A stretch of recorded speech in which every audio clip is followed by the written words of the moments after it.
Welcome to আর রান্নাঘর। বন্ধুরা, আজকের রেসিপি মেটে আলুর চচ্চড়ি।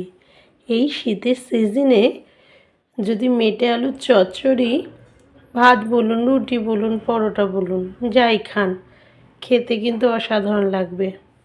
এটা আমি আমার এক্সপিরিয়েন্স নয়, আশেপাশের এক্সপিরিয়েন্স থেকে বলছি। বেশ খানিকটা মেটে বাজার থেকে নিয়ে আসা হয়েছিল।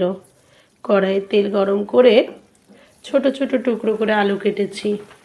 মেটে চচ্চড়ি শুধু করলেও ভালো লাগে, তবে আলু দিয়ে একবার খেয়ে দেখুন।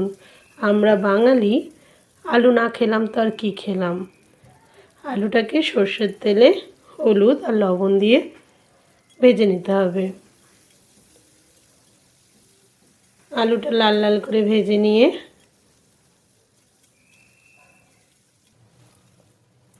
জাস্ট এবার তুলে নিলাম।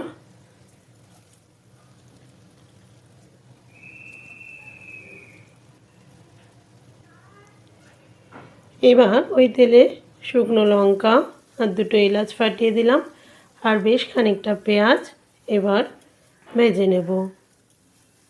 মাংসতে একটু পেঁয়াজ দিলে গ্রেভিটা একটু বেশি হয়, এবং মাংসের মশলা বা মেটের চচ্চড়ি বলুন, মাংস জাতীয় জিনিসে মশলাটা অনেকেই পছন্দ করেন, তো সেই জন্য পেঁয়াজটা একটু বেশি দেওয়ার চেষ্টা করবেন। এর ফাঁকে আমি 1 চামচ রসুন বাটা আর 1 চামচ আদা বাটা দিয়েছি। আদা রসুনের কাঁচা গন্ধ যাওয়া পর্যন্ত একটু কষিয়ে নেব। দিলাম শুকনো মশলার মধ্যে হলুদ গুঁড়ো 1 চামচ, টেস্ট অনুযায়ী লবণ, জিরে গুঁড়ো 1 চামচ, ধনে গুঁড়ো 1 চামচ, আর কাশ্মীরি লঙ্কার গুঁড়ো 1 চামচ। সমস্ত কিছু দিয়ে মশলাটা একটু ভালো করে কষিয়ে নেব।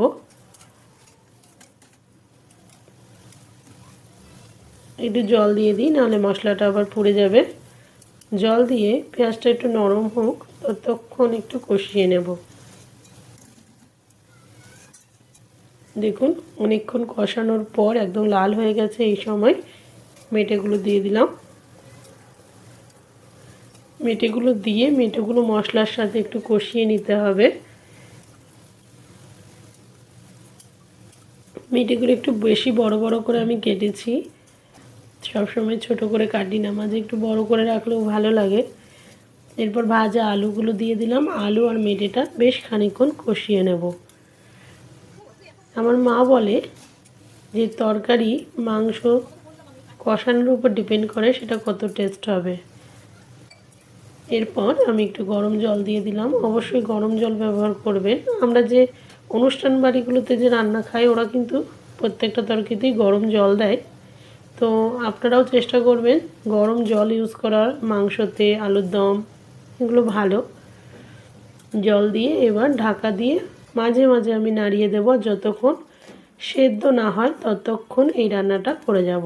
আলু সেদ্ধ হয়ে যাবে, মেটে সেদ্ধ হয়ে যাবে, ততক্ষণ মাঝে মাঝে ঢাকা সরিয়ে নাড়িয়ে দিয়ে এইভাবে রান্না করব। এইভাবে প্রায় 15 থেকে 20 মিনিট রান্না করার পর মেটে আলু আমার সবগুলোই সেদ্ধ হয়ে গেছে। এবার নামিয়ে নিলাম।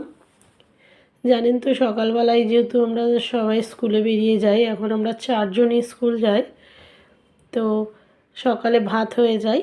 তাই এই মেটে চচ্চড়ি বিকেলে রুটি বা পরোটার সাথে হবে, কিন্তু সকালবেলায় ভাতের সাথে, গরম গরম ভাতের সাথে মেটে চচ্চড়ি খুবই ভালো টেস্ট হয়েছিল। আপনারাও এই শীতের সিজনে একবার মেটে নিয়ে এসে এইভাবে আলু দিয়ে চচ্চড়ি করে দেখতে পারেন।